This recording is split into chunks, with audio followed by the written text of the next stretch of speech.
கிறிஸ்துவுக்குள் பிரியமானவர்களே, இந்த அருமையான நாளிலும் ஆண்டவராகிய இயேசு கிறிஸ்து இந்த பூமிக்கு வந்ததின் நோக்கத்தை நமக்கு வெளிப்படுத்துகிற ஆவியானவர் மத்தேயு 1 அதிகாரம் 23 வார்த்தையின் மூலம் இன்றைக்கு நம்மோடு கூட பேச விரும்புகிறார்.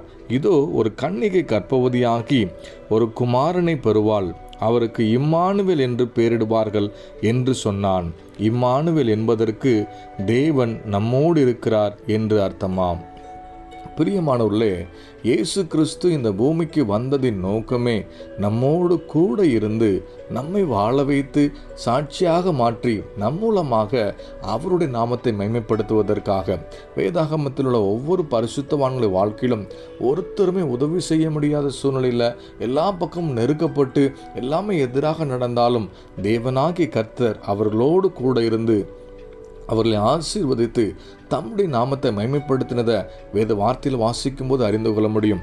யாக்கோபுடைய வாழ்க்கை குறித்து ஆராய்ந்து பார்ப்போமேனா, தனிமையின் பாதையில் வனாந்திரத்தில் போகும் பொழுது அவனுக்கு தரிசனமாகி, நான் உனக்கு சொன்னதை செய்யும் அளவும் உன்னை விட்டு விலகுவதும் இல்லை, உன்னை கைவிடுவதும் என்று சொன்னது மாத்திரமல்ல, சொன்ன வார்த்தையின்படி 2 பரிவாரங்கள் நிரம்பத்தக்க ஆசீர்வாதத்தை அருளி செய்து திரும்ப வரப்பண்ணி தம்முடைய நாமத்தை மகிமைப்படுத்தி யாக்கோபின் தேவன் என்று சொல்லி தேவன் தம்முடைய நாமத்தை மகிமைப்படுத்தினதை வேத வார்த்தையில் வாசிக்கும் போது நம்ம அறிந்து கொள்ள முடியும். அதே போல யோசேப்புடைய வாழ்க்கை குறித்து ஆராய்ந்து பார்ப்போமேனா, எல்லாமே எதிராக நடந்த போது, தவறாய் குற்றம் சாட்டப்பட்ட பொழுது, இந்த சிறைச்சாலையில் இருந்த போதும் கூட கர்த்தருடைய கரம் அவரோடு கூட இருந்து செய்கிற காரியத்தெல்லாம் வாய்க்க பண்ணி காரிய சித்தியுள்ளவனாய் மாற்றினது மாத்திரமல்ல, எகிப்துக்கு அதிபதியாக்கி தேவன் நாமம் உயர்த்தப்பட்டதை வேத வார்த்தையில் வாசிக்கும்போது நம்ம தெரிந்து கொள்ள முடியும். அதே போலதான் 3 வேளையும் செபித்த தானியேலும் நண்பர்களும் தவறாக குற்றம் சாட்டப்பட்டு சிங்கக்கபி நடுவில் இருக்கும் போதும் சரி,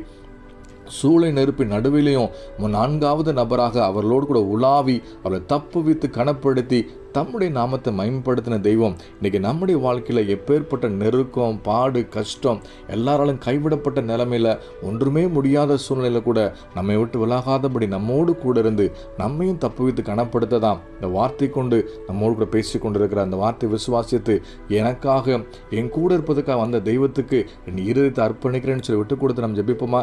நல்ல தகப்பனே, இந்த அருமையான காலை வேளைக்கு நன்றி செலுத்துகிறோம்.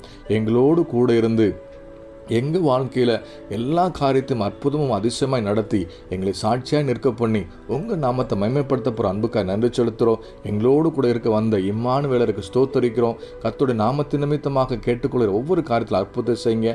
கிருபையினால் சமாதானத்தை நிரப்பி நடத்துங்க. இயேசு நாமத்தில் ஜெபிக்கிறோம் நல்ல பிதாவே, ஆமேன்.